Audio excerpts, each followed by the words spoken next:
I could not have wrapped my head around what it would be like for them to cut my incisions back open and manually drain blood clots from my chest cavity until I lived through that, until I was on that hospital bed having it happen to me. At the time, I thought I was gonna die. The wound was getting infected and no one seemed to really care. I think that nobody will understand the complications that come with these procedures and these treatments until you experience them.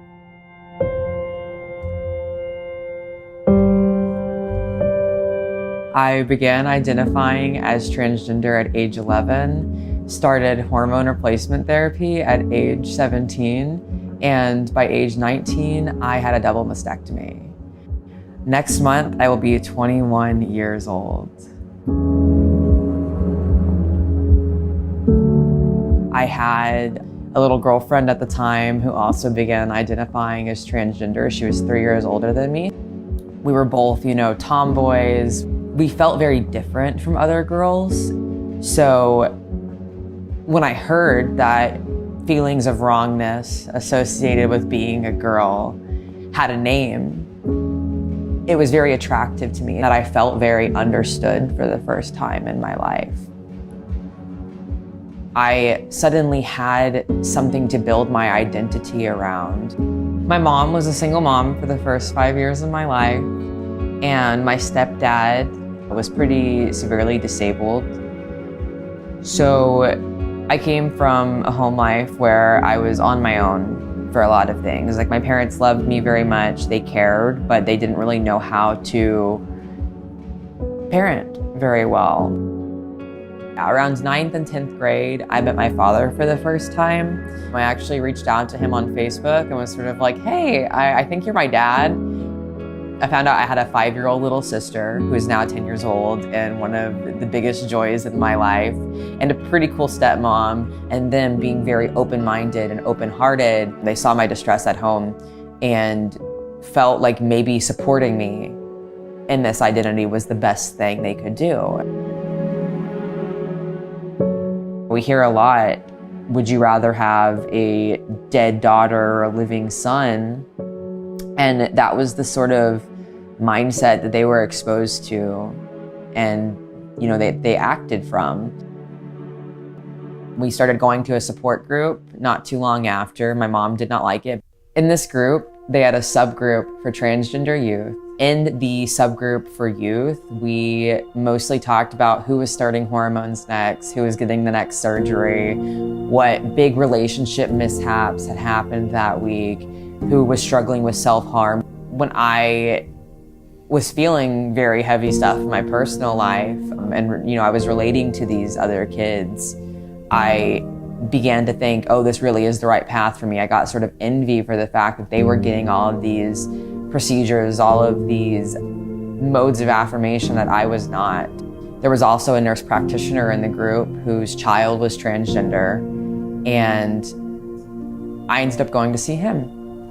Within my very first visit, he gave me a prescription for testosterone. I was on 11 different prescription medications, and all of these were maintained by the same nurse practitioner, not even a doctor, but a nurse practitioner who prescribed me testosterone and estrogen blockers. The beginning of my social transition and the beginning of my medical transition involved me being in a relationship with another trans person. We're highly impressionable as humans. My relationship with said partner was not too great. And then when we finally broke up, within a few months, I was undergoing surgery.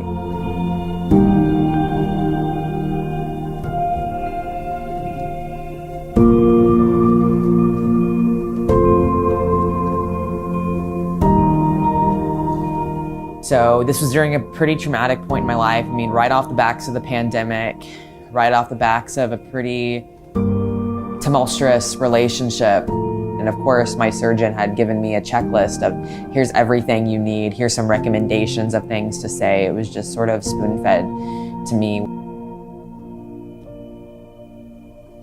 Afterwards, I began to suffer major complications.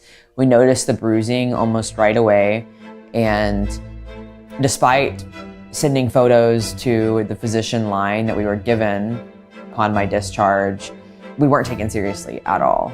I ended up going to the ER after being dismissed 3 times on June 23rd, 2021. That was pretty horrific. I spent 8 hours in the ER by myself. They had to cut my scars back open. They had to sew drains in. I remember they stuck a Q-tip in the hole that they cut open and had to sort of aggressively knock out the blood clots. I just remember being on 0 pain meds at the time. My surgeons didn't think it was that big of a deal, but at the same time, I knew that I had been gaslit. Like, this was not normal. I, as a 19-year-old, should not have been going through that.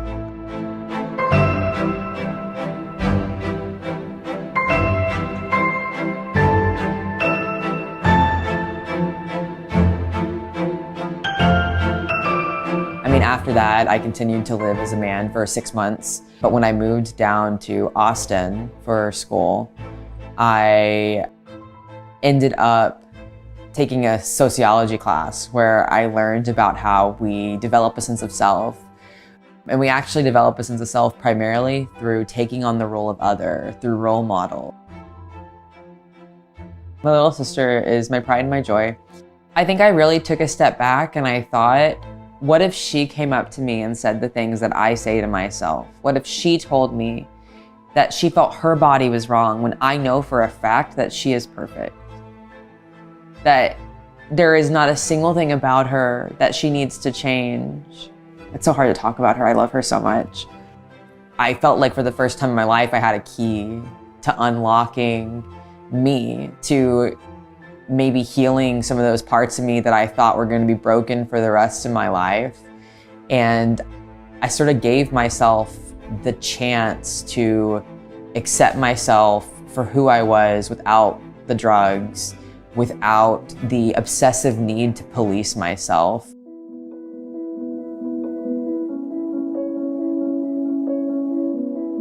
I began medically detransitioning before that ideological detransition because the vaginal atrophy, the hormone fluctuations that were not just monthly, but weekly, were just too much for me.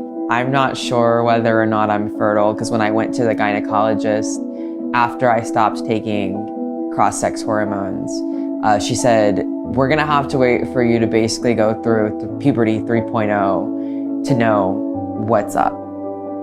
I definitely know that while I did not really ever want to have biological children, when I was going through these treatments and these procedures, it's certainly a possibility and something that I would strongly consider when I am financially and emotionally stable in the future. And I have pretty significant parts of that I'll never be able to participate in now, like breastfeeding. A child, I don't think, is capable of knowing whether or not their future lifestyle is going to be aligned with motherhood or fatherhood or parenthood in general. And these children who shouldn't be concerned about sex at that age, but who might be concerned about sex 10 years down the line, we don't really know what that's going to look like for them. Some of them may never be able to orgasm. Some of them may have intense discomfort due to surgical complications, because we know that the rate of complication for sex reassignment surgery is uncomfortably high.